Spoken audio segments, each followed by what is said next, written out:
नमस्कार दोस्तों, आज हम पढ़ने वाले हैं फर्स्ट पेपर में हम पढ़ेंगे लोग विकास और पर्यावरण, पीपल डेवलपमेंट एंड इन्वायरमेंट। तो लोग विकास पर्यावरण में हम सबसे पहले देखेंगे पर्यावरण का अर्थ। पर्यावरण का अर्थ क्या होता है? पर्यावरण शब्द की जो उत्पत्ति हुई है वे फ्रेंच शब्द इन्वार्न से हुई है, जिसका अर्थ अवरत या घिरा हुआ। इन्वार्न का अर्थ क्या होता है? अवरत या घिरा हुआ, अर्थात जीवधारियों एवं वनस्पतियों के चारों ओर जो आवरण है वह पर्यावरण कहलाता है। तो इन्वार्न जो शब्द है वो किस जो शब्द की उत्पत्ति हुई है वो सबसे पहले कहाँ हुई है? फ्रेंच शब्द से इसकी उत्पत्ति हुई है। पर्यावरण को अगर हम सरल तरीके से समझें, पर्यावरण उन परिस्थितियों तथा दशाओं को प्रदर्शित करता है जो किसी एक जीव समूह को चारों ओर से आवृत करता है। आवृत का जैसे कवर करता है, उसे पर्यावरण कहते हैं। क्या कि पर्यावरण उन परिस्थितियों तथा दशाओं को प्रदर्शित करता है जो किसी एक जीव समूह को चारों ओर से आवृत करती हैं तथा उसे प्रभावित करती हैं। पर्यावरण है उसको समानतः 3 वर्गों में बांटा जा सकता है: प्राकृतिक पर्यावरण, मानव निर्मित पर्यावरण और सामाजिक पर्यावरण। पर्यावरण जो है कितने प्रकार 3 प्रकार से बांटा जा सकता है: प्राकृतिक पर्यावरण, मानव निर्मित पर्यावरण और सामाजिक पर्यावरण। प्राकृतिक पर्यावरण में जैविक व अजैविक तत्वों जो पृथ्वी पर प्राकृतिक रूप में पाए जाते हैं, जिससे मिलकर प्रकृति पर्यावरण का निर्माण होता है। ये प्राकृतिक पर्यावरण के अंतर्गत आते हैं। मानव निर्मित पर्यावरण, मानव द्वारा निर्मित कृत्रिम क्षेत्र, जिसमें कृषि क्षेत्र आ जाता है, औद्योगिक क्षेत्र, शहरी वायुयान, अंतरिक्ष और स्टेशन को मानव निर्मित पर्यावरण में भी शामिल किया जा सकता है। अगर सामाजिक पर्यावरण की बात करेंगे तो सामाजिक पर्यावरण पृथ्वी पर भाषाई, धार्मिक रीति रिवाजों, जीवन शैली आदि के आधार पर सांस्कृतिक पर्यावरण का निर्माण होता है। तो हम आज कुछ जो पढ़ेंगे, सबसे पहले इम्पॉर्टेंट कुछ पढ़ते हैं। पर्यावरण जो है इतना बड़ा चैप्टर है, तो हम कुछ इम्पॉर्टेंट पढ़ेंगे और उससे संबंधित कुछ प्रश्नों को हल करेंगे। उसके बाद हम उसको विस्तार से पढ़ेंगे।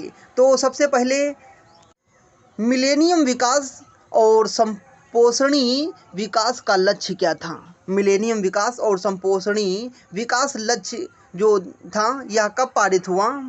2000 में न्यूयॉर्क में संयुक्त राष्ट्र मुख्यालय पर हुई मिलेनियम शिखर बैठक में विकास संबंधी 8 उद्देश्यों को स्वीकार किया गया, जिन्हें मिलेनियम विकास लक्ष्य नाम से जाना जाता है। जो कितने लक्ष्य जो पहले कहाँ पर हुआ था? न्यूयॉर्क संयुक्त राष्ट्र मुख्यालय पर जो एक बैठक हुई थी, जिसमें 8 लक्ष्य उद्देशित किए गए थे।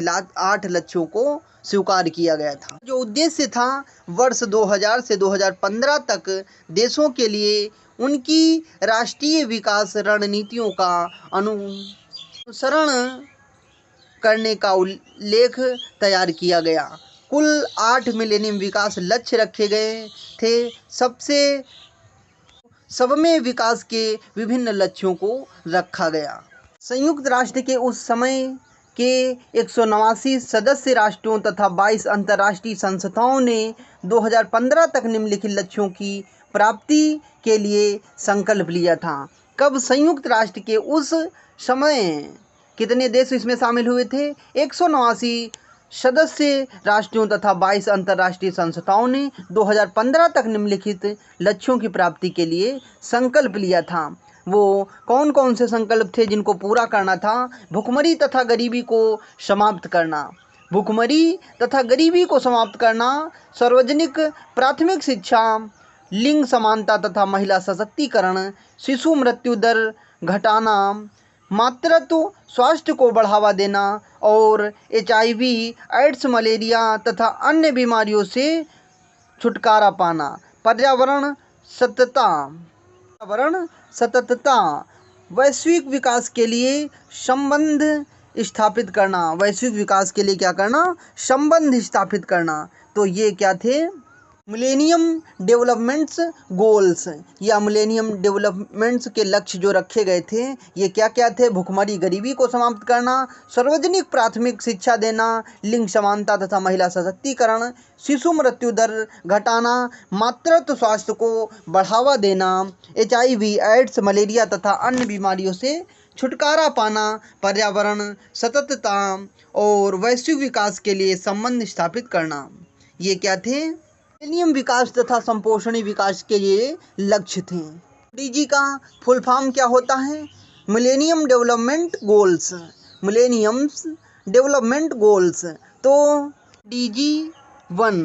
MDG 1 का जो मुख्य लक्ष्य था, MDG यानी कि मिलेनियम डेवलपमेंट गोल्स नंबर 1 में रखा गया था, अत्यधिक गरीबी और भुखमरी को मिटाना। MDG 1 के अंतर्गत क्या था, सबसे पहले अत्यधिक गरीबी और भुखमरी को मिटाना। MDG 2 या कहें SDG 4 मिलेनियम डेवलपमेंट गोल्स जो 2 रखा गया था, या SDG 4 का मतलब सब्सिस्टेंस डेवलपमेंट गोल्स जो था, उसमें प्राथमिक शिक्षा से लेकर न्याय संगत गुणवत्ता शिक्षा को देना था। MDG 2 के अंतर्गत क्या आता है, प्राथमिक शिक्षा से लेकर न्याय संगत गुणवत्तापूर्ण शिक्षा। अगर SDG 4 की बात करेंगे, उसमें भी प्राथमिक शिक्षा से लेकर न्याय संगत गुणवत्ता देखने को मिलेगी। MDG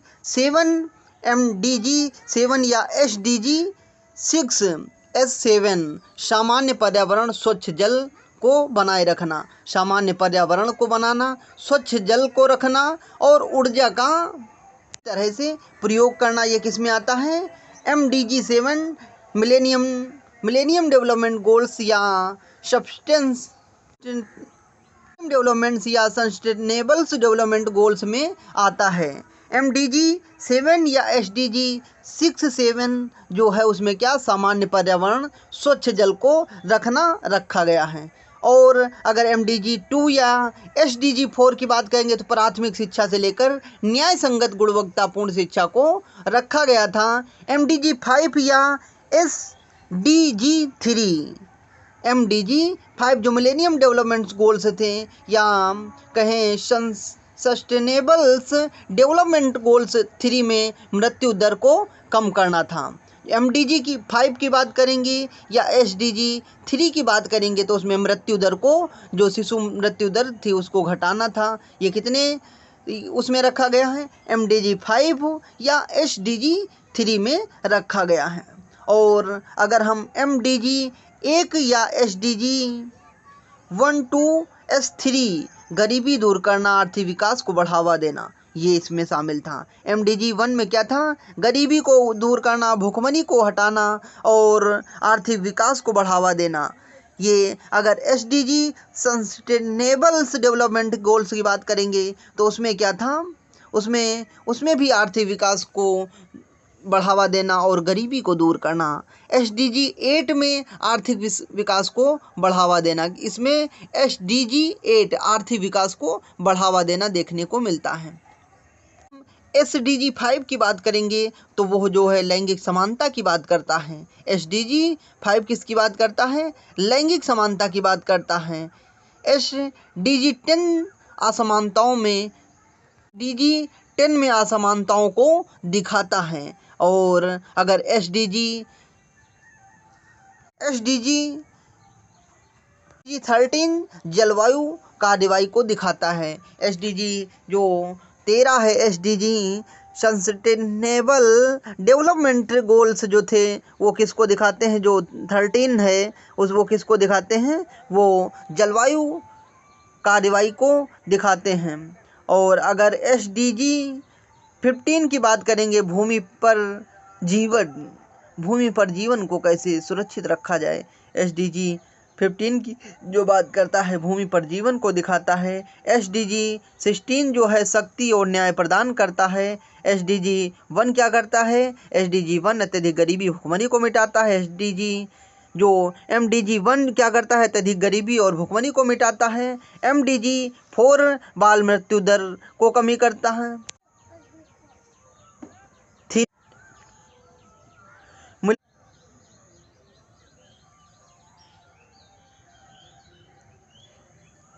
समझौता कब हुआ था? पेरिस समझौता 2015 ईस्वी में हुआ था। क्योटो प्रोटोकॉल कब आया है? क्योटो प्रोटोकॉल 1997 ईस्वी में आया है। मॉन्ट्रियल प्रोटोकॉल 1987 ईस्वी में आया है। चिपको आंदोलन जो है उत्तराखंड से शुरू हुआ है और आंदोलन जो है वो कर्नाटक में हुआ। अपिक्को जो आंदोलन हुआ, अपिक्को आंदोलन कर्नाटक में हुआ। साइलेंट वैली आंदोलन केरल में हुआ। जल प्रदूषण अधिनियम 1974 ईस्वी में लागू हुआ। वायु प्रदूषण 1981 ईस्वी में। पर्यावरण संरक्षण 1986 ईस्वी में। वन्य जीव संरक्षण 1972 ईस्वी में। साइलेंट वैली आंदोलन केरल से हुआ। जल प्रदूषण अधिनियम कब लागू किया गया? 1974 ईस्वी में। वायु प्रदूषण अधिनियम 1981 ईस्वी में। पर्यावरण संरक्षण अधिनियम 1986 ईस्वी में। वन्य जीव संरक्षण अधिनियम 1972 ईस्वी में लागू किए गए। तो पर्यावरण से संबंधित जो अधिनियम थे जल प्रदूषण कब लागू किया? 1974 ईस्वी में। वायु प्रदूषण 1981 ईस्वी में। पर्यावरण संरक्षण अधिनियम 1986 ईस्वी में। वन्य जीव संरक्षण 1972 ईस्वी में।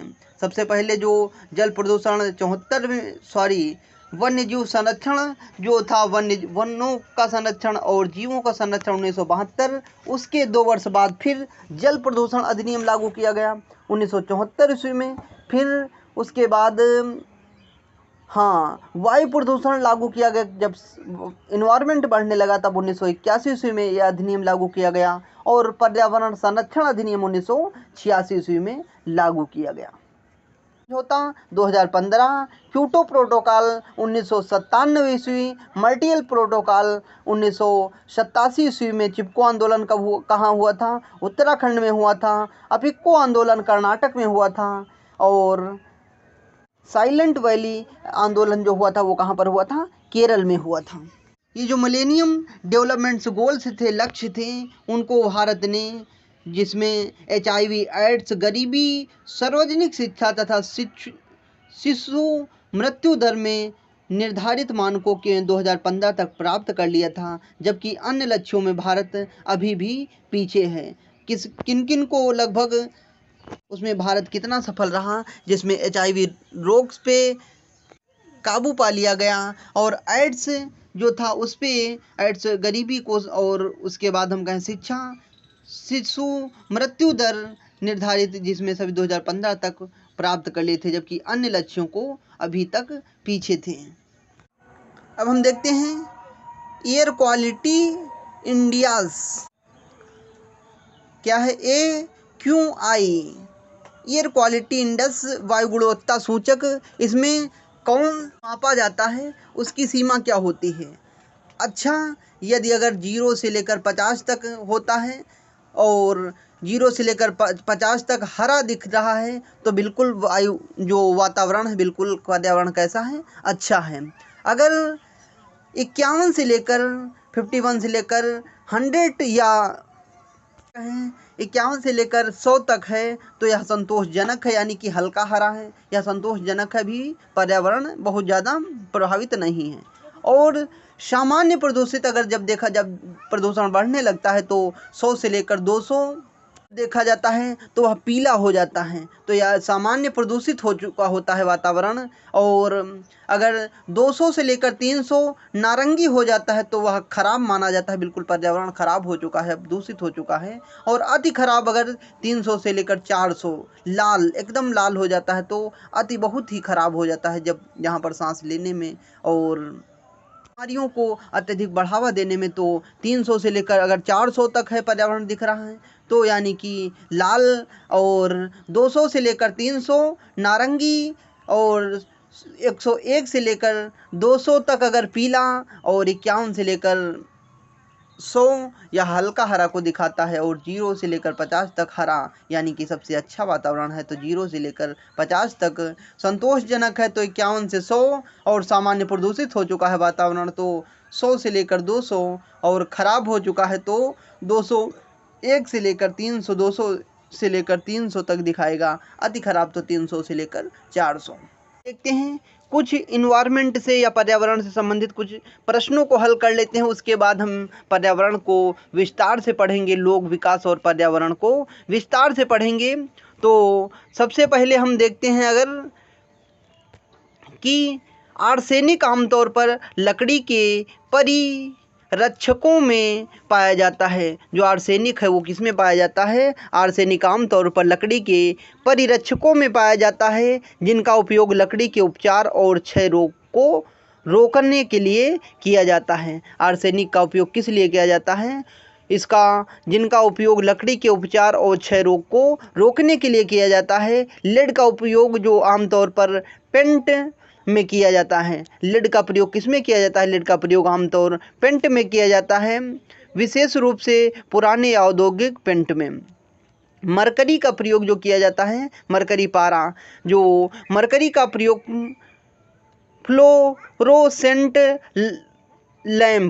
फ्लोरोसेंट लैंप तथा थर्मामीटर और कुछ विद्युत स्विच में पाया जाता है। मरकरी किस में पाई जाती है? मरकरी पारा, फ्लोरोसेंट लैंप तथा थर्मामीटर और कुछ विद्युत स्विच में पाया जाता है। जिंक का उपयोग रबर उत्पादकों में उन गुणों को बढ़ाने के लिए किया जाता है, जैसे स्थायित्व और टूट फूट के प्रतिरोध में पाया जाता है। और अगर हम देखें, ये क्वेश्चन है, यह अनुमान लगाया जा रहा है कि 21वीं सदी के अंत तक यदि वर्तमान प्रवृत्ति जारी रही, जो वर्तमान इस समय हालात हैं वही जारी रहा, तो जो कार्बन डाइऑक्साइड की सांद्रता का स्तर 21वीं सदी तक कितना पहुंच सकता है? तो कितना पहुंच सकता है? 600 ppm। जो 21वीं सदी तक, अभी 20वीं सदी चल रही, तो 21वीं सदी तक अगर ये कार्बन डाइऑक्साइड की जो सांद्रता है वो कितना पहुंच सकता है? वो 600 ppm पहुंच सकता है। यानी 600 ppm यदि ग्रीन हाउस गैस उत्सर्जन की प्रवृत्ति जारी रहती है। क्या रहती है? 600 ppm यदि ग्रीन हाउस गैस की उत्सर्जन की वर्तमान प्रवृत्ति जारी रहती है, तो 21वीं सदी के अंत तक कार्बन डाइऑक्साइड सांद्रता में उल्लेखनीय वृद्धि होने का अनुमान है। विभिन्न जलवायु मंडल अनुमान लगाते हैं कि उच्च उत्सर्जन परिदृश्यों के तहत कार्बन डाइऑक्साइड का स्तर लगभग 600 ppm या उससे भी अधिक हो सकता है। यह स्तर वैश्विक मार्गिक और जलवायु पर्यटन, पारिस्थितिकी तंत्र और समुद्र के स्तर पर महत्वपूर्ण प्रभाव डालेगा। ओजोन परत को नष्ट करने वाले पदार्थ क्या हैं? अगर हम बात करें हैं, क्या कहते हैं, ठोस में निम्नलिखित कौन कौन से कथन सत्य हो सकते हैं? ओजोन परत को निम्नलिखित पदार्थों को, ओजोन परत को नष्ट करने वाले पदार्थों को चरणबद्ध तरीके से समाप्त करने के लिए मर्टियल प्रोटोकॉल ए को 1987 ईस्वी में अपनाया गया। मर्टियल प्रोटोकॉल जो ओजोन परत को क्षय करती है, उसको प्रभावित करती है, तो एक प्रोटोकॉल, एक नियम लागू किया गया। वह कब था प्रोटोकॉल? वह 1987 ईस्वी में अपनाया गया। रियो शिखर सम्मेलन जिसे पृथ्वी शिखर सम्मेलन रूप में भी जाना जाता है। रियो शिखर सम्मेलन को किस रूप में जाना जाता है? रियो शिखर सम्मेलन को पृथ्वी शिखर सम्मेलन के रूप में जाना जाता है। 1992 ईस्वी में क्या किया गया था? आयोजित किया गया था। इसमें सतत विकास पर ध्यान केंद्रित किया गया है। क्योटो प्रोटोकॉल जो है, क्योटो प्रोटोकॉल को 1997 ईस्वी में अपनाया गया। इसका उद्देश्य ग्रीन हाउस गैस से उत्सर्जन को कम करना। जो मर्टियल क्योटो प्रोटोकॉल जो था कब अपनाया गया? 1987 ईस्वी में। और अगर हम देखें रियो शिखर सम्मेलन या पृथ्वी शिखर सम्मेलन 1992 ईस्वी में, क्योटो प्रोटोकॉल 1997 ईस्वी में अपनाया गया और इसका जो उद्देश्य था ग्रीन हाउस गैस उत्सर्जन को कम करना। पेरिस समझौता था 2015 में अपनाया गया और इसका उद्देश्य जो था ग्लोबल वार्मिंग को औद्योगिक स्तर से 2 डिग्री सेल्सियस तक नीचे करना। और उसके बाद हम देखते हैं कठोर जल के बारे में निम्नलिखित में से कौन सा कथन सही हो सकता है? कठोर जल के बारे में कठोर जल के बारे में कौन कौन से जो तथ्य हैं सही हो सकते हैं। कठोर जल, नंबर 1, पानी में कठोरता सही सतही और भूमिगत जल दोनों में हो सकती है। पानी में जो कठोरता है वह सतह ऊपर पर भी हो सकता है और भूमिगत जल दोनों में हो सकता है। कठोर के बारे में कौन से कथन कह रहे हैं सत्य है। जो पानी में कठोर, नीचे भी बर्फ हो जो कठोर हो सकती है और ऊपर भी बिल्कुल बर्फ क्या हो सकती है, कठोर हो सकती है। और उसके बाद अगर हम देखें, यह मैग्नीशियम और कैल्शियम के कार्बोनेट के कारण होता है। यह जो कठोर जल के बारे में निम्नलिखित कथन हम देख रहे हैं तो वह किसके कारण होता है। वह कठोर जल को मैग्नीशियम क्या कहता है, मैग्नीशियम और कैल्शियम कार्बोनेट के कारण यह होता है। और कठोर जल को मानव उपयोग के लिए सुरक्षित माना जाता है। जो कठोर जल होता है वो उसको क्या कहा जाता, किस लिए सुरक्षित माना जाता है। कठोर जल को मानव उपभोग के लिए सुरक्षित माना जाता है। और अगर हम देखें, कठोर जल वितरण प्रणालियों में स्केलिंग का कारण बनता है। जो कठोर जल किसका कारण बनता है, कठोर जल वितरण प्रणालियों में स्केलिंग का कारण बनता है। जो कठोर जल के संबंध में सत्य वचन जो कथन कौन कौन से हैं। नंबर 1, पानी में कठोरता सतही और भूमिगत दोनों हो सकती है। जो कठोर जो पानी में हो सकता है, नीचे भी ठोस हो सकता है, ऊपर भी हो सकता है। देखते हैं बर्फ कभी नीचे पिघली होती है, बीच में क्या होता है, जल की मात्रा देखने को मिलती है। और उसके यह मैग्नीशियम और कैल्शियम कार्बोनेट के कारण, यह किसके कारण होता है, यह मैग्नीशियम और कैल्शियम कार्बोनेट के कारण होता है। कठोर जल को मानव भोग के लिए सुरक्षित माना जाता है। कठोर जल वितरण प्रणालियों में स्केलिंग का कारण बनता है। और उसके बाद अगर हम देखते हैं कि ग्रीन हाउस गैस उत्सर्जन को नियंत्रित करने के तरीकों में एक हमारे देश में पूरे समाज में ऊर्जा दक्षता को प्रोत्साहित करना है। क्या कहता है, ग्रीन हाउस गैस उत्सर्जन को नियंत्रित करने के तरीके में हमारे देश में पूरे समाज में ऊर्जा दक्षता को प्रोत्साहित करना है। ऊर्जा दक्षता में सुधार के महत्वपूर्ण पर्यावरणीय लाभ होते हैं। उपयुक्त ये दोनों क्या हैं, सत्य हैं। नमस्कार दोस्त, तो कुछ छोटे छोटे हम पर्यावरण, लोक विकास और पर्यावरण जो पढ़ रहे थे, पीपल डेवलपमेंट एंड इन्वायरमेंट, कुछ महत्वपूर्ण हम प्रश्न देखते हैं। किसके मापन की इकाई डाप्सन है। डाप्सन जो किसके मापन की इकाई है, डाप्सन जो वायुमंडल के जमीन से ऊपर तक वायु स्तंभ या समताप मंडली ओजोन की मोटाई को नापने की इकाई है। डाप्सन किसको मापती है, डाप्सन जो है ओजोन और जो है वायुमंडल के जमीन से ऊपर तक, वायुमंडल के जमीन से ऊपर तक वायु स्तंभ तथा समताप मंडली ओजोन की मोटाई को डाप्सन में मापा जाता है। वायुमंडल में लगभग 90% ओजोन पृथ्वी की सतह, मंडल में लगभग 90% ओजोन पृथ्वी की सतह 15 से 30 किलोमीटर के बीच केंद्रित है। वायुमंडल में लगभग 90% जो ओजोन परत पृथ्वी की सतह से 15 से 30 किलोमीटर के बीच केंद्रित है। जो ओजोन परत है पृथ्वी की सतह से कितने किलोमीटर की दूरी पर केंद्रित है, कितने किलो दूरी पर पाई जाती है ओजोन परत, 15 से 30 किलोमीटर के बीच केंद्रित देखने को मिलती है। परत की मोटाई, ओजोन एक प्राकृतिक रूप से पाया जाने वाला अत्यधिक प्रक्रियाशील अणु है जो 3 ऑक्सीजन परमाणुओं से बना होता है। ओजोन क्या है, ओजोन एक प्राकृतिक रूप से पाया जाने वाला अत्यधिक प्रक्रियाशील अणु है जो 3 ऑक्सीजन परमाणुओं से बना होता है। ओजोन परत 6 कार्य पदार्थों पर मर्टियल प्रोटोकॉल, जिसे संक्षेप में मर्टियल प्रोटोकॉल कहा जाता है। मर्टियल प्रोटोकॉल जिसे संक्षेप में मर्टियल प्रोटोकॉल कहा जाता है, वर्ष 1987 ईस्वी में हस्ताक्षरित एक अंतर्राष्ट्रीय संधि है। कब, 1987 ईस्वी में हस्ताक्षरित एक अंतर्राष्ट्रीय संधि है। मर्टियल प्रोटोकॉल ओजोन परत के संरक्षण के लिए वियना कन्वेंशन के अंतर्गत कार्य करता है। क्लोरोफ्लोरोकार्बन और अन्य हाइड्रोजन युक्त ओजोन 6 कार्य पदार्थ ODC मुख्य रूप से मानव निर्मित रासायनिक ओजोन रिक्तीकरण के लिए जिम्मेदार हैं। प्रत्येक वर्ष 16 सितंबर को विश्व ओजोन दिवस मनाया जाता है। विश्व ओजोन दिवस कब मनाया जाता है? 16 सितंबर को विश्व ओजोन दिवस मनाया जाता है। पृथ्वी से ओजोन परत की दूरी कितने किलोमीटर तक होती है? इसकी जो मोटाई होती है पृथ्वी से कितने किलोमीटर होती है? 15 से 30 किलोमीटर। ओजोन परत को मापने की इकाई कौन है? डॉप्सन है। ओजोन परत की मापने की इकाई कौन सी है? डॉप्सन है। यह कितने किलोमीटर में पाई जाती है? 15 से 30 किलोमीटर में। यह विश्व ओजोन दिवस कब मनाया जाता है?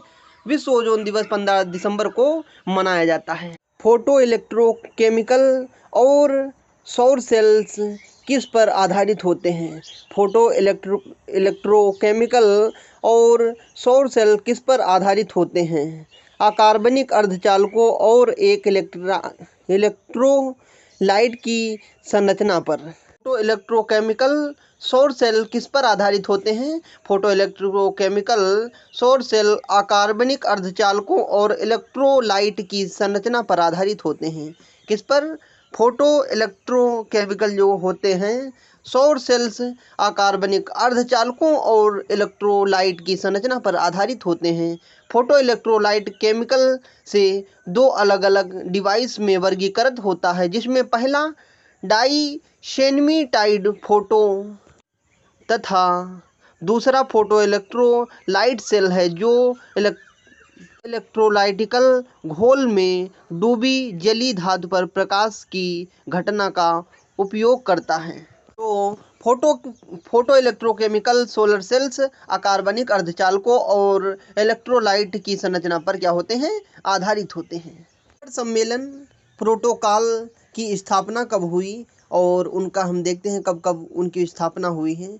मॉन्ट्रियल प्रोटोकॉल जो 1987 ईस्वी में, मॉन्ट्रियल प्रोटोकॉल की स्थापना कब हुई? 1987 ईस्वी में। मॉन्ट्रियल प्रोटोकॉल की स्थापना 1987 ईस्वी में हुई। रियो शिखर सम्मेलन की स्थापना 1992 ईस्वी में हुई। क्योटो प्रोटोकॉल की स्थापना 1997 ईस्वी में हुई। पेरिस समझौता 2015 ईस्वी में हुई। तो शिखर सम्मेलन प्रोटोकॉल की स्थापना, शिखर सम्मेलन प्रोटोकॉल जो हैं उनके स्थापना कब हुई, कब उनका हुआ? मॉन्ट्रियल प्रोटोकॉल 87, रियो शिखर सम्मेलन 92 1900 और क्योटो प्रोटोकॉल 1997 और पेरिस समझौता 2015 में हुआ। पेरिस समझौता कब हुआ था? 2015 में हुआ। ओजोन परत के क्षरण के लिए मॉन्ट्रियल प्रोटोकॉल पर हस्ताक्षर करने के उपलक्ष्य में प्रत्येक वर्ष 16 दिसंबर को विश्व ओजोन दिवस के रूप में मनाया जाता है। भारत जून 1992 ईस्वी से मॉन्ट्रियल प्रोटोकॉल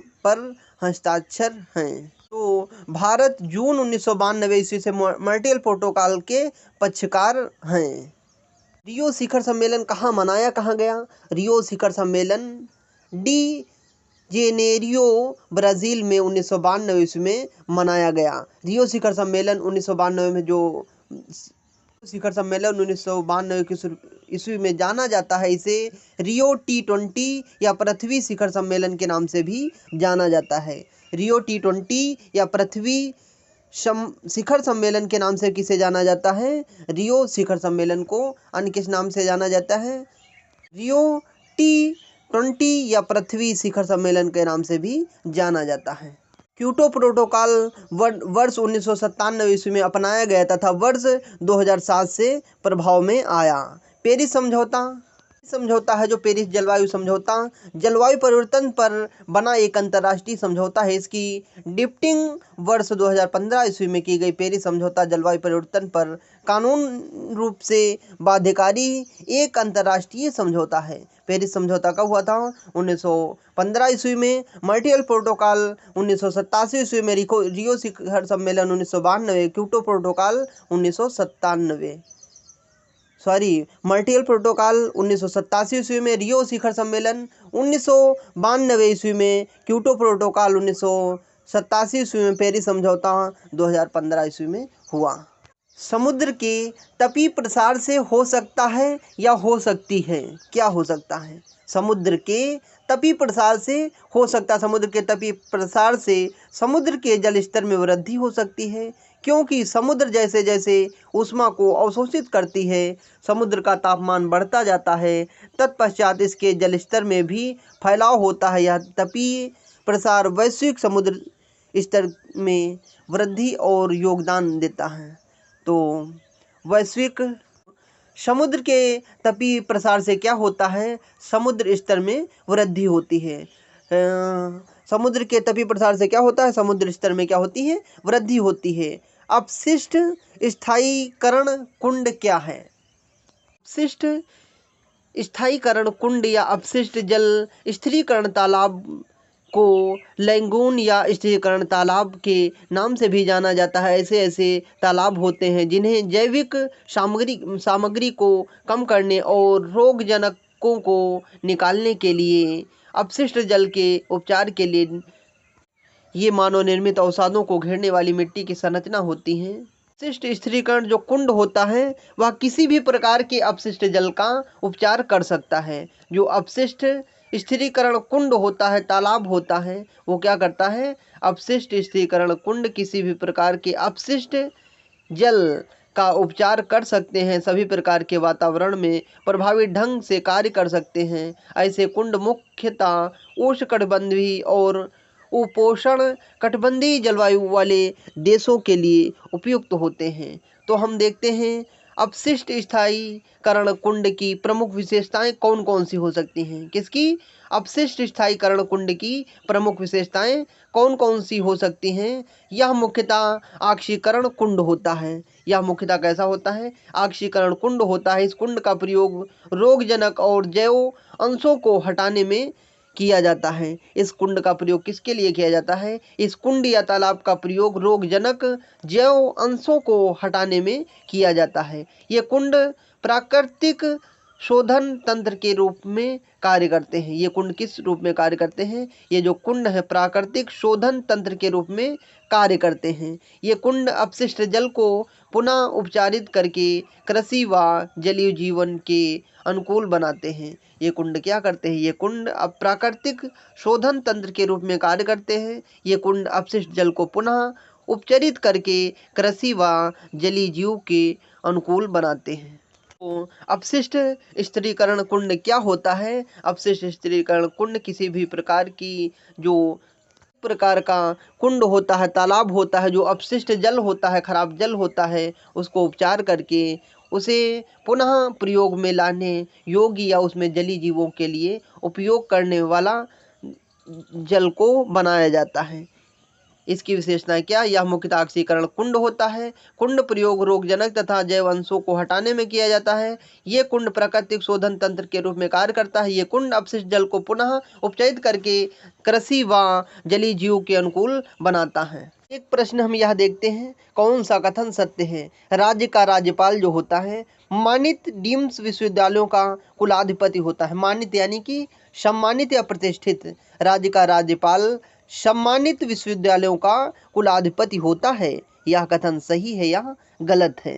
तो राज्य का राज्यपाल मानित जो राज्यपाल होता है राज्यों के विश्वविद्यालयों का कुलाधिपति होता है। जो राज्यपाल कौन होता है? राज्यों के विश्वविद्यालयों का कुलाधिपति होता है, न कि राज्य का राज्यपाल प्रतिष्ठित विश्वविद्यालयों का कुलाधिपति होता है। क्योंकि अलग अलग राज्यों में अलग अलग राज्यपाल हैं, तो जो राज्य का राज्यपाल संबंधित राज्यों के विश्वविद्यालयों का कुलाधिपति होता है। वो जिस राज्य का राज्यपाल होता है उस विश्वविद्यालय का कुलाधिपति होता है, न कि विश्वविद्यालयों का कुलाधिपति। वो जिस राज्य का राज्यपाल होता है उस राज्य में जो विश्वविद्यालय है उसका कुलाधिपति होता है, न कि समस्त विश्वविद्यालयों का कुलाधिपति होता है। इसलिए यह कथन गलत है। और मानित विश्वविद्यालय अपने स्वयं के पाठ्यक्रम एवं कोर्स वक्र की अभिकल्पना कर सकते हैं। मानित यानी कि सम्मानित विश्वविद्यालय अपने स्वयं के पाठ्यक्रम और कोर्स वर्ग की अभिकल्पना कर सकते हैं। यह कथन क्या है? सही है।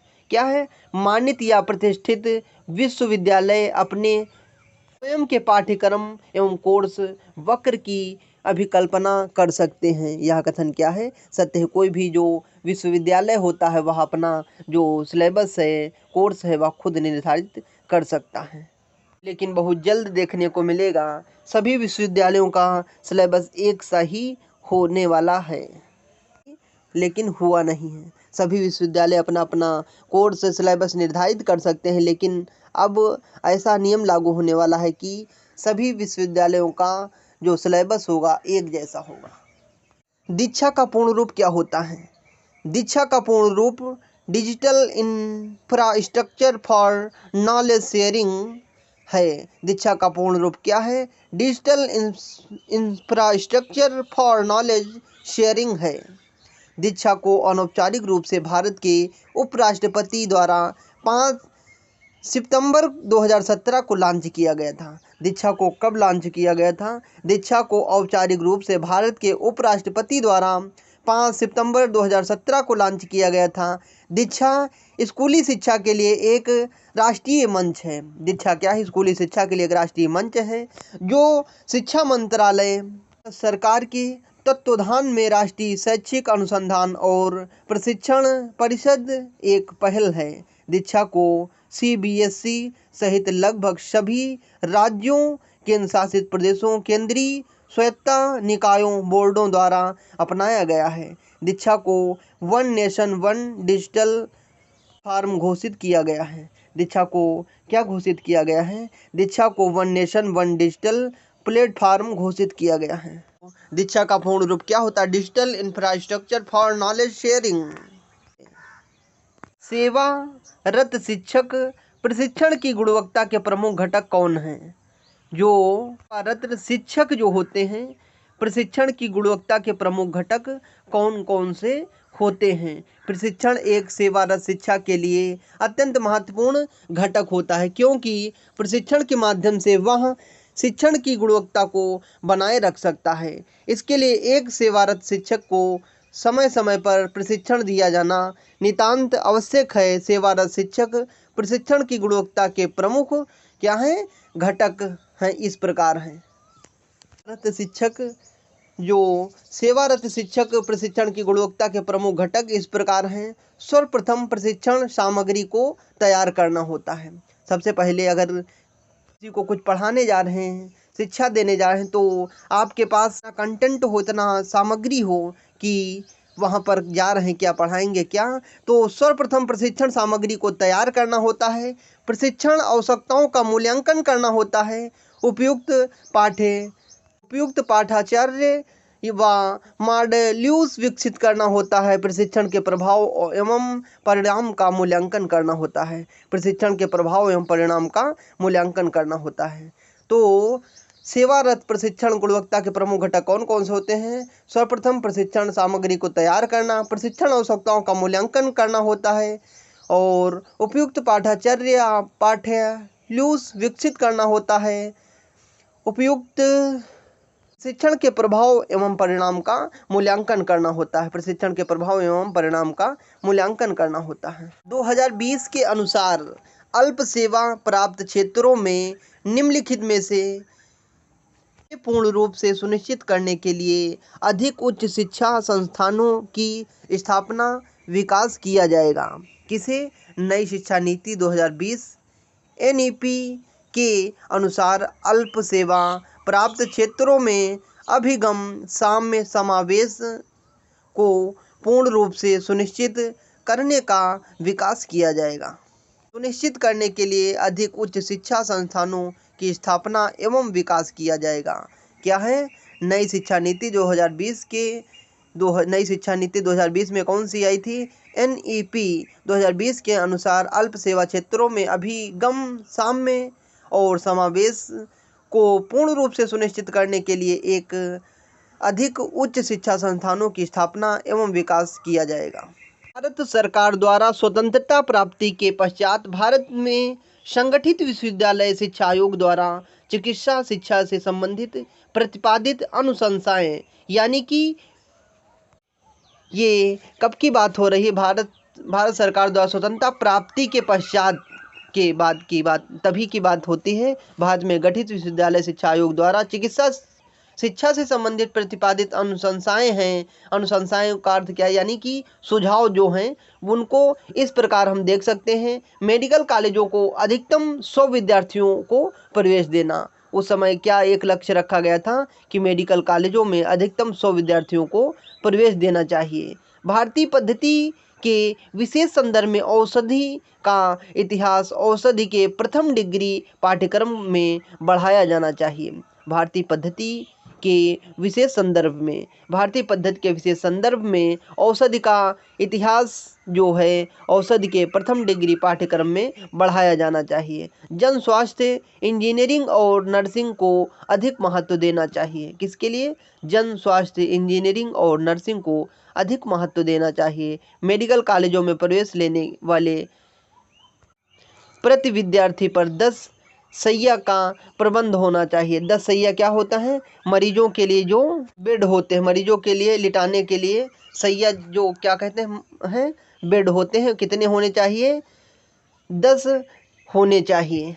कॉलेज में प्रवेश लेने वाले प्रति विद्यार्थियों पर 10 सैया 10 जो के लेटने बैठने के लिए सैया का उपलब्ध कराना आवश्यक है। यह क्या था? ये स्वतंत्रता प्राप्त हुई भारत में, उसके बाद एक मेडिकल कॉलेजों के लिए मेडिकल शिक्षा के लिए प्रतिपादित जो सुझाव थे, सबसे पहले मेडिकल कॉलेजों को अधिकतम 100 विद्यार्थियों को प्रवेश देना, प्रत्येक मेडिकल कॉलेज में 100 विद्यार्थियों को प्रवेश देना। भारतीय पद्धति के विशेष संदर्भ में औषधि का इतिहास औषधि के प्रथम डिग्री पाठ्यक्रम में पढ़ाया जाना चाहिए। जन स्वास्थ्य इंजीनियरिंग व नर्सिंग को अधिक महत्व देनी चाहिए। मेडिकल कॉलेजों में प्रवेश लेने वाले प्रति विद्यार्थियों पर 10 सैया का उपबंधन होना चाहिए।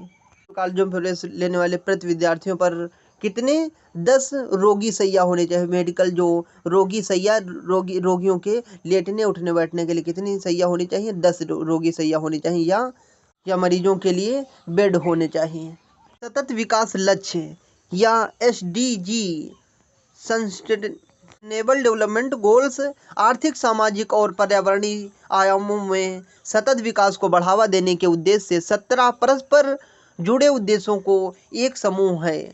17 उद्देश्यों का प्रमुख एक क्या है? समूह है। शिक्षा सतत विकास लक्ष्य का हिस्सा नहीं है। इसके तहत 17 लक्ष्य तथा 169 उपलक्ष्य निर्धारित किए गए थे, जिन्हें 2016 से 2030 की अवधि में प्राप्त करना है। उल्लेखनीय है कि इससे 8 लक्ष्य सहस्त्रबंधित विकास लक्ष्यों से लिया गया है, जिन्हें व्यापक बनाते हुए अपनाया गया है। इसी में से शिष्ट कार्य और आर्थिक वृद्धि, उद्योग नवपरिवर्तन और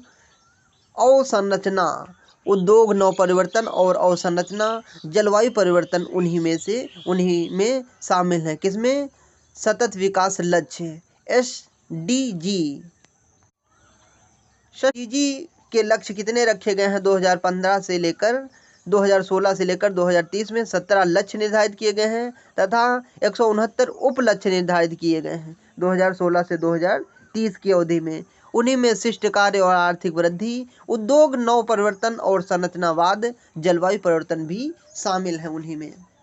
सीसा प्रदूषण जो है मानव शरीर के किस अंग को सर्वाधिक प्रभावित करता है? जो सीसा प्रदूषण होता है मानव शरीर के किस अंग को सर्वाधिक प्रभावित करता है? तो वह मस्तिष्क को सर्वाधिक प्रभावित करता है।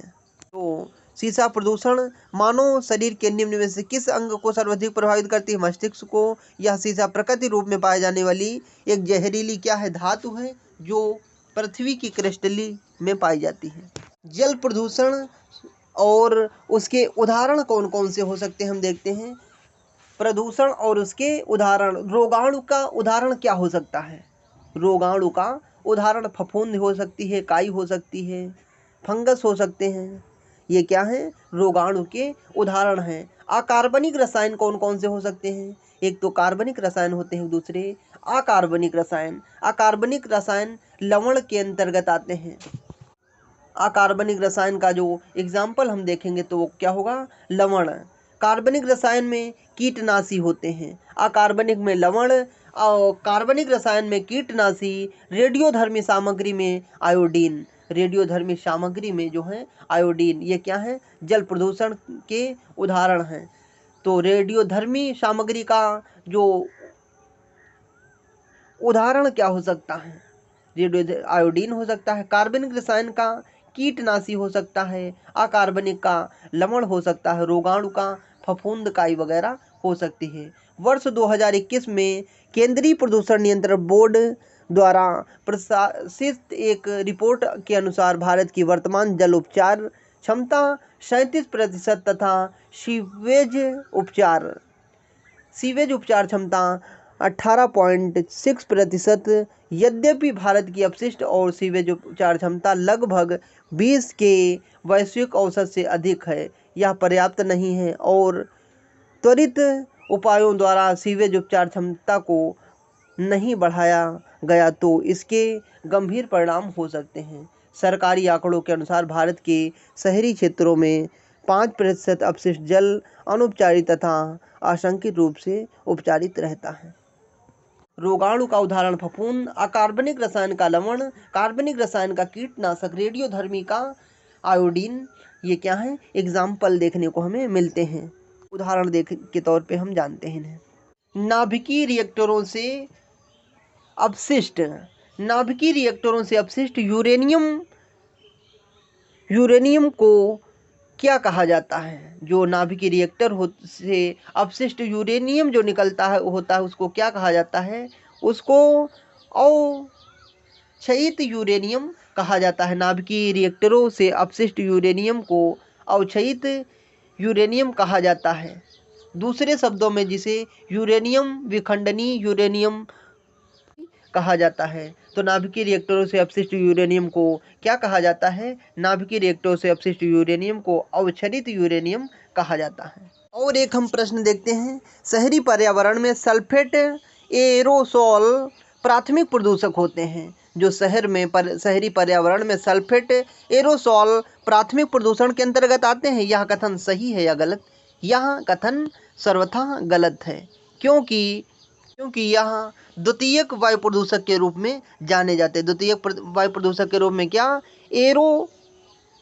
सल्फेट एरोसोल प्राथमिक प्रदूषण नहीं बल्कि द्वितीयक प्रदूषक हैं। जो प्राथमिक शहरी पर्यावरण में जो प्राथमिक प्रदूषण हैं उनमें carbon monoxide, nitrogen oxide, sulphur dioxide इत्यादि प्राथमिक वायु प्रदूषक माने गए हैं। तो प्राथमिक वायु प्रदूषक कौन कौन से माने गए हैं, कण कार्बन डाइऑक्साइड, नाइट्रोजन ऑक्साइड तथा सल्फर डाइऑक्साइड, ये प्राथमिक पर्यावरण प्रदूषण के उदाहरण हैं। लेकिन सल्फेट एरोसोल जो हैं द्वितीयक प्रदूषण के उदाहरण हैं। इसमें दूसरा कथन दिया है, सल्फेट एरोसोल का जलवायु पर शीतलन प्रभाव पड़ता है, यह ठंडक पहुंचाता है। सल्फेट एरोसोल है जो जलवायु पर शीतलन प्रभाव डालता है, बढ़िया ठंडी प्रदान करता है।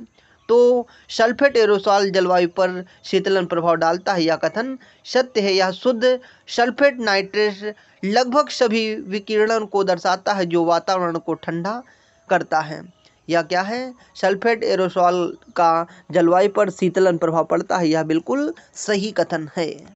और हम देखते हैं, पृथ्वी के जल उपखंडों को उनके आधारित जल मात्रा के बढ़ते क्रम में क्या करना है, व्यवस्थित करना है। पृथ्वी का 71% हिस्सा पानी से ढका हुआ है। पृथ्वी का कितने प्रतिशत हिस्सा पानी से ढका हुआ है, 71%। 1.6% पानी जमीन के नीचे है और 0.001% वायु बादलों के रूप में है। तो के अंदर पानी का अनुपात कितना है, 1.6%, और 0.001% जो जलवाष्प और बादलों के रूप में देखने को मिलता है। पृथ्वी की सतह पर जो पानी है उसमें 97% पीने योग्य पानी नहीं है। जो पृथ्वी की सतह पर पानी पिया जा रहा है उसमें 97% जो पानी है वो पीने योग्य नहीं है, यानी वो महासागरों में पाए जाने वाला खारा या नमकीन पानी है। इसका केवल 3% पानी पीने योग्य है, जिसमें 2.4% 4% ग्लेशियरों एवं हिम चादरों के रूप में वर्ष भर जमे हुए रूप में पाया जाता है। केवल 0.6% पानी नदियों, झीलों और तालाबों में है जिसे इस्तेमाल किया जा सकता है। कितने प्रतिशत? 0.6% पानी जो नदियों, तालाबों, झीलों में है उसे इस्तेमाल किया जा सकता है। तो धरातल पर पाए जाने वाले स्वच्छ व पीने योग्य जल को हम 0.2% में अनुपात में निम्न है। जो पृथ्वी पर पाया जाता है स्वच्छ जल वो 1.2% में अनुपात जो है उसका निम्न है। कौन कौन सा हम देखते हैं। सबसे पहले मृदा नमी में, जो मृदा नमी में है वो कितने प्रतिशत? 3.8%। और दलदली भूमि में 2.6%। नदियाँ एवं धाराएं 0.49%। और वायुमंडल 0.0%। और झीलें 20.90%। बर्फ की चादरें 89%। तो सबसे ज़्यादा पीने योग्य जो जल है उसका जो सबसे जो शुद्ध मिलेगा, जो सबसे पीने योग्य मिलेगा बर्फ़ में, बर्फ़ की चादरों में जो जल मिलेगा सबसे ज़्यादा 69% पानी जो है शुद्ध मिलेगा। उसके बाद हमको कहाँ पानी सबसे ठीक ठाक सबसे पानी और कहाँ मिलेगा? झीलों में 20% पानी पीने योग्य हमें देखने को, जो झीलें होती हैं उनमें 20% पानी पीने योग्य दिखेगा। वायुमंडल में 3.0%। वायुमंडल में केवल 3% वायु जो पानी है पीने योग्य होगा। नदियाँ एवं धाराओं में 0.49%। नदियों और धाराओं में जो नदियाँ होती हैं उनमें पानी पीने कितने प्रतिशत होता है? 0.49%। दलदली भूमि 2.6%। मृदा नमी 3.8%। तो सबसे ज़्यादा पीने योग्य पानी किसमें देखने को हमें मिलेगा? बर्फ़ की चादरों में, झीलों में, वायुमंडल में, नदियों एवं धाराओं में। तो ये सबसे पहले बर्फ़ में 79 यानी कि 69%, झीलों में 20%, वायुमंडल में 3%, नदियाँ एवं धाराओं में 0.49%। नगर पालिका ठोस अपशिष्ट के अंतर्गत क्या क्या रखा गया है? कचरा, रबिश, रेफ्यूज़ और लीटर, ये क्या है? नगर पालिका ठोस अपशिष्ट के अंतर्गत रखे गए हैं। ग्लोबल वार्मिंग के परिणाम स्वरूप किसके? ग्लोबल वार्मिंग के परिणाम स्वरूप रोगों में वृद्धि की संभावनाएं बढ़ती हैं। यह कथन सही है। ग्लोबल वार्मिंग के समय जब क्या होता है, रोगों में वृद्धि होती है, अनेक रोग बढ़ते हैं। भारत के महानगरीय क्षेत्रों में कार्बन मोनोऑक्साइड उत्सर्जन में प्रमुख योगदान किसका रहता है? इसमें भारत के महानगरीय क्षेत्रों में कार्बन मोनोऑक्साइड उत्सर्जन में प्रमुख योगदान जो है वो किसका रहता है? वो किसका रहता है? परिवहन क्षेत्र का। भारत के महानगरीय क्षेत्रों में कार्बन मोनोऑक्साइड सबसे ज़्यादा किसके कारण बढ़ती है? वो है परिवहन क्षेत्रों का। कार्बन मोनोऑक्साइड एक घातक, रंगहीन, गंधहीन एवं जहरीली गैस है। यह कोयला, लकड़ी का कोयला, तेल, मिट्टी का तेल, प्राकृतिक गैसें सहित भिन्न ईंधनों के अधूरे जलने से उत्पन्न होता है। कार्बन मोनोऑक्साइड का सबसे बड़ा मानवजन्य स्रोत वाहन है। कार्बन मोनोऑक्साइड का सबसे बड़ा स्रोत अगर आज के टाइम पे महानगरों में देखने को हमें मिलेगा तो वो क्या है? चलते हुए सड़कों पर वाहन है। अतः स्पष्ट है कि भारत में कार्बन मोनोऑक्साइड के सबसे बड़े स्रोत में कार, ट्रक, अन्य वाहन, मशीनरी जो जीवाश्म ईंधन के दहन करते हैं और ये हमारे परिवहन क्षेत्रों में संबंधित हैं। अतः स्पष्ट तौर पर यह कहा जा सकता है कि भारत के महानगरीय क्षेत्रों में इनके उत्सर्जन में परिवहन क्षेत्र का विशेष योगदान है। जो भारत महानगरीय क्षेत्रों में मोनोऑक्साइड बढ़ती है उसके कारण क्या होता है? घातक, रंगहीन, गंधहीन, जहरीली गैसों उत्सर्जित होती हैं। इनका प्रमुख कारण जो है वाहन, सड़कों पर चलते हुए क्या है, वाहन है। उसके बाद हम देखते हैं पूर्व औद्योगिक काल से कार्बन डाइऑक्साइड ने वैश्विक तापन में अत्यधिक अंशदान किए हैं। पूर्व वैदिक काल, पहले वैदिक काल की अपेक्षा वर्तमान समय में तो कार्बन डाइऑक्साइड की मात्रा अधिक हुई है। यह कथन सही है या गलत, ये क्या कहे तो ग्लोबल वार्मिंग, प्राकृतिक संसाधन अत्यधिक दोहन और जीवाश्म ईंधनों के बढ़ते प्रयोगों ने ग्रीन हाउस गैसों की मांग लगातार बढ़ती जा रही है और इन ग्रीन हाउस गैसों से पृथ्वी के औसत तापमान में होने वाली बढ़ोतरी को ग्लोबल वार्मिंग कहा जाता है, जिसकी वजह से जलवायु परिवर्तन हो रहा है। तो पूर्व औद्योगिक काल से कार्बन डाइऑक्साइड ने वैश्विक तापन में अत्यधिक अंशदान किए, यह कथन सत्य है। और उसके बाद दूसरा कथन है इसमें, कार्बन डाइऑक्साइड की वैश्विक तापन संभवतः उच्चतम है। में पूर्व औद्योगिक काल, वैदिक काल, आईपीसीसी की एक रिपोर्ट के मुताबिक पूर्व औद्योगिक काल से पृथ्वी की वैश्विक तापन औसत तापमान में लगभग 1.5 डिग्री सेल्सियस की वृद्धि दर तेज हुई है, जिसके चलते पूरी दुनिया में अनेक जलवायु परिवर्तन देखने को मिलते हैं। सबसे महत्वपूर्ण समुद्र के जल स्तर में होने वाली वृद्धि है। तो यह क्या है, पूर्व औद्योगिक काल से कार्बन डाइऑक्साइड ने वैश्विक तापन में अत्यधिक अंशदान किए, यह कथन सत्य है। लेकिन कार्बन डाइऑक्साइड की वैश्विक तापन संभवतः उच्चतम है, कथन गलत है।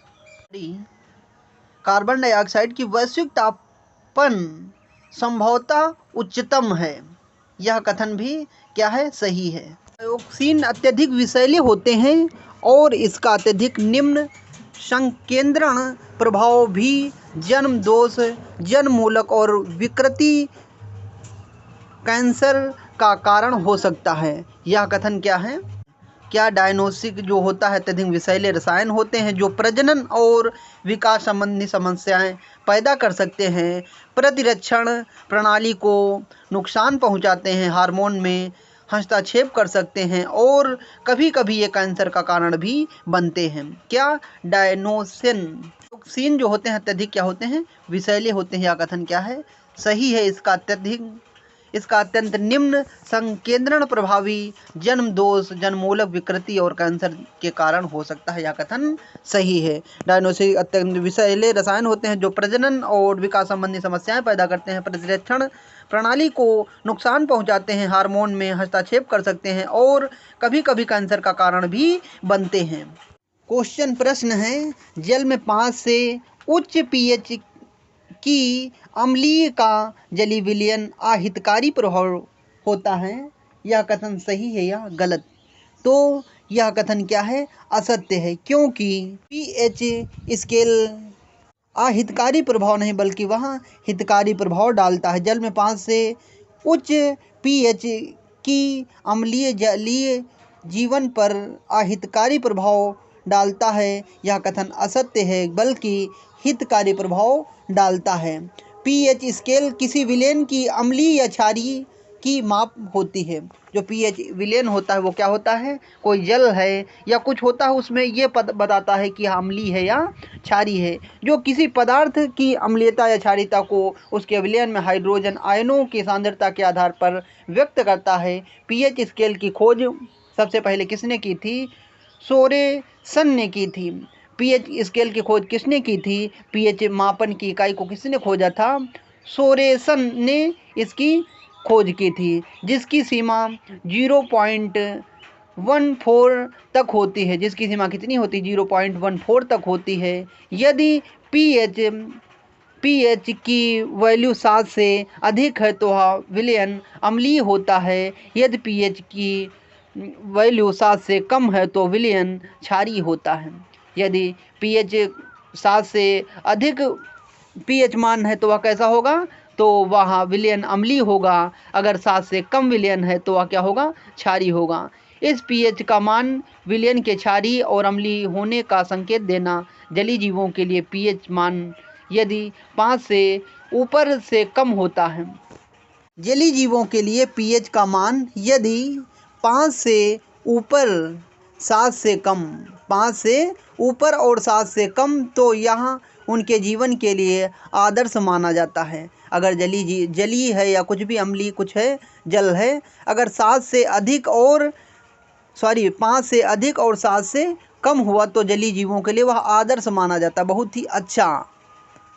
कि इसमें कम या ज़्यादा होने पर उनके जलीय जीवन पर संकट आ जाता है और धीरे धीरे उनकी प्रजातियां नष्ट होना शुरू हो जाती हैं। उपयुक्त स्पष्ट है कि से अधिक और 7 से कम पीएच मान वाला जल अम्लीय प्रकृति का होता है।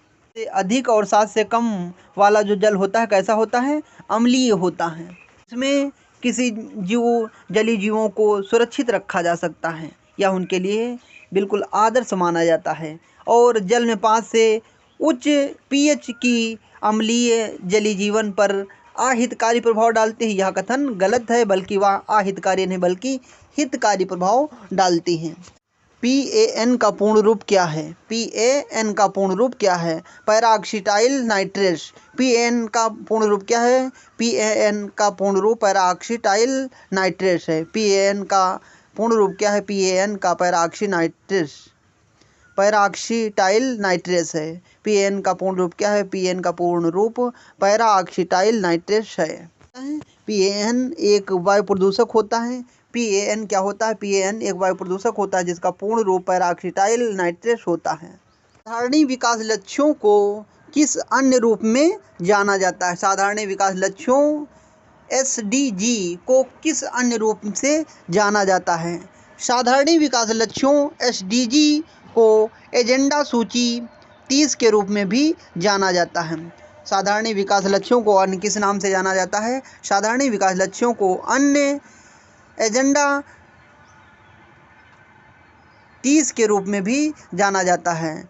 एजेंडा कार्यसूची 30 के रूप में भी जाना जाता है। संयुक्त राष्ट्र महासभा द्वारा 2000 से 2015 तक की अवधि के लिए सहस्त्रवाद विकास लक्ष्यों मिलेनियम डेवलपमेंट गोल्स MDG की प्राप्ति की योजना बनाई गई थी, जिसकी समय अवधि वर्ष 2015 में पूरी हो चुकी है। MDG की सफलता को आगे बढ़ाने के उद्देश्य से संयुक्त राष्ट्र ने 25 सितंबर 2015 को आयोजित अपने 17वें सत्र में जो सस्टेनेबल डेवलपमेंट गोल्स निर्धारित किए गए वो कितने? 17 लक्ष्य थे जिसमें निर्धारित किए गए थे और 169 उपलक्ष्य निर्धारित किए गए थे, जिन्हें 2016 से लेकर 2030 की अवधि में प्राप्त करना है। यह एजेंडा लोगों पृथ्वी समृद्धि के लिए एक कार्य योजना है। यह अधिक स्वायत्तता के साथ सार्वभौमिक शांति को सशक्त करने का समाहन करती है, रेखांकन करती है। अत्यधिक गरीबी सहित गरीबों को उसके सभी रूपों में उन्मूलन करना आज सबसे बड़ा वैश्विक चुनौती है। तो इसमें कितने लक्ष्य निर्धारित किए गए थे? SDG 2015 में कितने लक्ष्य निर्धारित किए गए थे? 17 लक्ष्य निर्धारित किए गए थे तथा 169 उप लक्ष्य निर्धारित किए गए थे। पृथ्वी के उतार स्खलन हेतु प्रयुक्त सामान्य पद क्या कहलाता है? पृथ्वी के उतार स्खलन हेतु प्रयुक्त सामान्य पद क्या कहलाता है? पृथ्वी के उतार स्खलन हेतु प्रयुक्त सामान्य पद क्या कहलाता है? पृथ्वी के उतार स्खलन हेतु प्रयुक्त सामान्य पद क्या कहलाता है? बाह्य क्षरण कहलाता है। पृथ्वी के उतार स्खलन हेतु प्रयुक्त सामान्य पद क्या कहलाता है? बाह्य क्षरण कहलाता है। बृहद क्षरण से तात्पर्य उस भू प्रकृति प्रक्रिया से है जिसमें गुरुत्वाकर्षण बल के कारण चट्टानों का ढलान की ओर क्षरण होता रहता है। इस प्रक्रिया के फलस्वरूप चट्टानों के नीचे बड़ी मात्रा में मलबा इकट्ठा हो जाता है। बृहद क्षरण यानी कि भूस्खलन के कारण अक्सर विनाशकारी घटनाएं घटित होती हैं। जान माल का भी काफ़ी नुकसान होता है। प्रत्युर्जन वे द्रव्य है क्या? प्रत्युर्जन वे द्रव्य है जो प्रतिरक्षा तंत्र को सक्रिय करते हैं। यह कथन दिया है, यह सत्य है या कथन या असत्य है बताना है। प्रत्युर्जन वे द्रव्य हैं जो प्रतिरक्षा तंत्र को सक्रिय करते हैं। यह कथन क्या है? सही है। प्रतिऊर्जन वे द्रव्य है जो प्रतिरक्षण तंत्र को सक्रिय करते हैं। ये कथन सत्य है। आंतरिक पर्यावरण में प्रतिऊर्जनों का सांद्रण बाहरी हवा से 1000 गुना उच्चतर हो सकता है। आंतरिक पर्यावरण में प्रतिऊर्जन का सांद्रण बाहरी हवा से 1000 गुना उच्चतर हो सकता है। यह भी कथन क्या है? सही है। वायु प्रदूषकों के एक प्रकार अस्थायी कार्बनिक यौगिकों में से टारपीन पादपों, दलदलों आदि जैसे प्राकृतिक संसाधनों से उत्सर्जित होता है। वायु प्रदूषकों के एक प्रकार हैं अस्थायी कार्बनिक यौगिक में से कौन सा पादपों, दलदलों आदि जैसे प्राकृतिक संसाधनों से उत्सर्जित होता है? क्या चीज़? वायु प्रदूषकों के एक प्रकार हैं अस्थायी कार्बनिक यौगिक में से कौन सा पादपों, दलदलों आदि जैसे प्राकृतिक संसाधनों से क्या होता है? उत्सर्जित होता है। कौन है? टारपीन। हमने पढ़ा था जल प्रदूषण और उसके उदाहरण, और एक हम ऐसा ही प्रश्न देखते हैं, जल प्रदूषण और उसके उदाहरण कौन कौन से हो सकते हैं? अकार्बनिक रसायन, लवण। अकार्बनिक रसायन क्या थे? लवण थे। कार्बनिक रसायन क्या थे?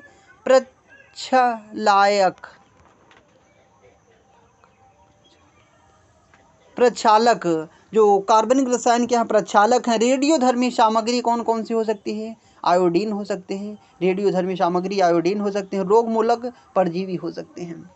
और हम देखते हैं ग्रीन हाउस गैसों के किस गैस से अधिकतम वैश्विक तापन क्षमता में वृद्धि होती है? कौन सी गैस है जिससे सबसे अधिक ग्लोबल वार्मिंग वायुमंडल में ग्रीन हाउस गैसों की उच्च सांद्रता पृथ्वी पर अत्यधिक गर्मी पड़ने के कारण जिम्मेदार है? इसमें कौन कौन सी गैसें हैं जो सम्मिलित हैं? कुछ ग्रीन हाउस गैसों GW की तपन, मीथेन सबसे अधिक, सल्फर हेक्साफ्लोराइड SF6 जिसे कहा जाता है, ये जो सबसे वैश्विक तापन को बढ़ाने में सबसे अधिक गैस का योगदान जो है वो कौन है? Sulphur hexafluoride. सल्फर हेक्साफ्लोराइड जो गैस हैं उसका सबसे अधिक जो वायुमंडलीय या कहे ग्रीन हाउस गैसों को प्रभावित करने वाली सबसे अधिक गैस है वह कौन है? Sulphur hexafluoride. उसके बाद कौन सी गैस देखने को मिलेगी? क्लोरोफ्लोरोकार्बन। दूसरे नंबर पे अत्यधिक वैश्विक तापन को बढ़ाने वाली सबसे अधिक गैसों में अगर सबसे पहला नाम रखा जाए तो सल्फर हेक्साफ्लोराइड यहाँ 31,298 GP पावर की होती है। सबसे सल्फर हेक्साफ्लोराइड कितने? 31,298 GP पावर की GWP की होती है। और अगर हम क्लोरोफ्लोरोकार्बन की बात करें तो वह 5,000 GWP पावर की होती है। नाइट्रस ऑक्साइड की बात करें तो 298। मीथेन जो है 18। ध्वनि प्रदूषण से संबंधित स्वास्थ्य दुष्प्रभावों की पहचान कीजिए। ध्वनि से होने वाले स्वास्थ्य पर कौन कौन से प्रभाव पड़ते हैं उनके हम लक्षणों को देखते हैं। सबसे ध्वनि प्रदूषण से संबंधित स्वास्थ्य पर दुष्प्रभाव कौन कौन से हो सकते हैं? अधिक ध्वनि जैसे चिड़चिड़ापन तथा आक्रामकता, अधिक लाउड स्पीकर में गाने सुनना, या अधिक कहीं पर भीड़ भाड़ इलाकों में शोर हो रहा हो तो शरीर इंसान कैसा हो जाता है? चिड़चिड़ा हो जाता है। इसका सबसे अच्छा एग्जाम्पल अगर हम देखें, ट्रैफिक पुलिस वाले जो होते हैं, देखिए सबसे ज़्यादा वो चिड़चिड़े होते हैं क्योंकि चें-पें की आवाज़ें उन्हें परेशान करती रहती हैं, तो वह कैसा हो जाता है? चिड़चिड़ापन हो जाता है उसके अंदर। और उच्च रक्तचाप उसमें हो जाता है, तनाव आने लगता है, श्रवण शक्ति का ह्रास होने लगता है, अनिद्रा रोग उत्पन्न हो जाते हैं, वाणी व्यवधान हो जाता है। तो ये जो ध्वनि प्रदूषण से होने वाले चिड़चिड़ापन, आक्रामकता, उच्च रक्तचाप, तनाव, श्रवण शक्ति का ह्रास, कर्णवेंड और अनिद्रा रोग, वाणी व्यवधान, जो हैं ध्वनियों से होने वाले रोग हैं। ध्वनि प्रदूषण से होने वाले क्या हैं, रोग हैं। और हम देख लेते हैं सौर ऊर्जा प्रणाली और उनके प्रकार क्या हैं। सौर ऊर्जा प्रणाली जो है, कुछ उनके कार्य क्या क्या हैं। सौर चूल्हा क्या काम करता है। सौर चूल्हा, चूल्हा यानी भोजन पकाने वाला, भोजन पकाने वाला। सौर कुंड, सौर कुंड यानी गर्म जल उत्पन्न करने वाला। सौर कुंड क्या करता है, सौर कुंड गर्म जल उत्पन्न करता है। और सौर सिस्टम जल को लवण रहित करना। सौर भट्ठी का सुखाना, सौर भट्ठी का क्या काम है, सुखाना, किसी चीज़ को सुखाने का काम करती है सौर भट्टी। सौर सिस्टम क्या करता है, जल को लवण रहित करता है। सौर कुंड गर्म जल उत्पन्न करना। और सौर चूल्हा भोजन का पकाना। ये सब किसके, ये क्या है, सौर प्रणाली ऊर्जा के कार्य हैं। सौर चूल्हा भोजन पकाता है, सौर कुंड गर्म जल उत्पन्न करता है, सौर सिस्टम जल को लवण रहित करता है, सौर भट्ठी सुखाना। जलवायु परिवर्तन संबंधी राष्ट्रीय कार्य योजना के 8 मिशन कौन कौन से रखे गए थे। किसके, जलवायु परिवर्तन संबंधी राष्ट्रीय कार्य योजना को औपचारिक रूप से 30 जून 2008 को लागू किया गया था। औपचारिक रूप से कब से लागू किया गया था, औपचारिक रूप से 30 जून 1908 से 2008 को लागू किया गया। उन संसाधनों को की पहचान करता है, या उन संसाधनों की पहचान करता है जो विकास के लक्ष्यों को प्रोत्साहित करते हैं, साथ ही जलवायु परिवर्तन पर विमर्श के लाभों को प्रभावशाली रूप से प्रस्तुत करते हैं। राष्ट्रीय कार्य योजना के कोर के रूप में 8 राष्ट्रीय मिशन वे जलवायु परिवर्तन, अनुकरण तथा न्यूनीकरण, ऊर्जा दक्षता, प्राकृतिक संसाधन संरक्षण की समझ को बढ़ावा देते हैं। राष्ट्रीय जलवायु परिवर्तन संबंधी राष्ट्रीय कार्य योजना के 8 मिशन कौन कौन से थे। राष्ट्रीय सौर मिशन सबसे पहला कौन सा था, राष्ट्रीय सौर मिशन। दूसरा, विकसित ऊर्जा दक्षता के लिए राष्ट्रीय मिशन, विकसित ऊर्जा दक्षता के लिए राष्ट्रीय मिशन। सुस्थिर निवास पर राष्ट्रीय मिशन। जलीय जल मिशन, सुस्थिर निवास पर राष्ट्रीय मिशन। जलीय जल मिशन, सुस्थिर हिमालय पारिस्थितिकी तंत्र हेतु राष्ट्रीय मिशन। हरित भारत हेतु राष्ट्रीय मिशन। सतत कृषि हेतु राष्ट्रीय मिशन। जलवायु परिवर्तन हेतु रणनीति ज्ञान पर राष्ट्रीय मिशन। तो ये क्या थे, जलवायु परिवर्तन संबंधी राष्ट्रीय जो 8 मिशन रखे गए थे। राष्ट्रीय सौर मिशन, विकसित सौर ऊर्जा के लिए राष्ट्रीय मिशन, सुस्थिर निवास पर राष्ट्रीय मिशन, राष्ट्रीय जल मिशन, सुस्थिर हिमालय पारिस्थितिकी तंत्र राष्ट्रीय मिशन, हरित भारत हेतु राष्ट्रीय मिशन, सतत विकास हेतु राष्ट्रीय मिशन, जलवायु परिवर्तन हेतु रणनीति ज्ञान पर राष्ट्रीय मिशन। जल प्रदूषण के गैर बिंदु स्रोत कौन कौन से हो सकते हैं। जल प्रदूषण के गैर स्रोत बिंदु कौन कौन से हो सकते हैं। तो अगर हम जल प्रदूषण के गैर बिंदु स्रोतों की बात करें तो विसारित प्रासंगिक अनुवेक्षण में कठिनाइयाँ, गैर बिंदु स्रोत प्रदूषण, तेल, पालतू पशु के अपशिष्ट, कीटनाशक, शाकनाशी उर्वरक, सड़क, नमक, बैक्टीरिया, तलछट और किसी भी अन्य प्रदूषक से आता है जो स्वाभाविक रूप से मानव गतिविधि से जमीन पर समाप्त होता है। प्रदूषण के गैर बिंदु स्रोत कौन कौन से हो सकते हैं। जल प्रदूषण के गैर बिंदु स्रोत विसारित प्रासंगिक अनुवेक्षण में कठिनाई, गैर बिंदु स्रोत और प्रदूषण, तेल, पालतू पशु के अपशिष्ट, कीटनाशक, शाकनाशी उर्वरक, सड़क, नमक, बैक्टीरिया, तलछट और किसी भी अन्य प्रदूषक से आता है जो स्वाभाविक रूप से या मानव गतिविधि से जमीन पर समाप्त होता है। निम्नलिखित में कौन ईंधन हैं, कौन कौन से ईंधन के रूप में जाने जाते हैं। मेथेनॉल और एथेनॉल जैव ईंधन हैं। मेथेनॉल और एथेनॉल क्या है, जैव ईंधन है। मेथेनॉल, एथेनॉल जैव ईंधन है। जैव ईंधन एक नवीनकरण ईंधन है जो हम कभी भी बना सकते हैं। यह पर्यावरण के बहुत अनुकूल होता है। जब यहाँ ईंधन कृषि उत्पादन से प्राप्त होता है। जब यहाँ ईंधन कृषि उत्पादन से प्राप्त होता है तब इसे जैव ईंधन कहते हैं। इसके प्रचलित दो उदाहरण मेथेनॉल और एथेनॉल। यहाँ ईंधन कृषि उत्पाद से प्राप्त होता है तब इसे जैव ईंधन कहते हैं। इसके प्रचलित दो कारण मेथेनॉल और एथेनॉल हैं। अंतर्राष्ट्रीय सौर गठबंधन का वर्तमान में अध्यक्ष है भारत। क्या है? भारत अंतर्राष्ट्रीय सौर गठबंधन का वर्तमान में क्या है? अध्यक्ष। भारत अंतर्राष्ट्रीय सौर गठबंधन का वर्तमान में अध्यक्ष है। संयुक्त राज्य अमेरिका अंतर्राष्ट्रीय और गठबंधन का एक सदस्य नहीं है। यह कथन सही। संयुक्त राज्य अमेरिका अंतर्राष्ट्रीय गठबंधन का एक सदस्य नहीं है। यह कथन गलत है क्योंकि संयुक्त राज्य अमेरिका जो है अंतर्राष्ट्रीय सौर गठबंधन का एक सदस्य है। संयुक्त राज्य अमेरिका अंतर्राष्ट्रीय सौर गठबंधन का 101वां सदस्य देश है। 123 हस्ताक्षरकर्ता देशों का एक गठबंधन है। इसमें अधिकांश वह देश जो तो पूरी तरह से आंशिक रूप से अर्क रेखा और मकर रेखा के बीच में स्थित हैं। किसके? कर्क रेखा और मकर रेखा के बीच में स्थित हैं। क्योटो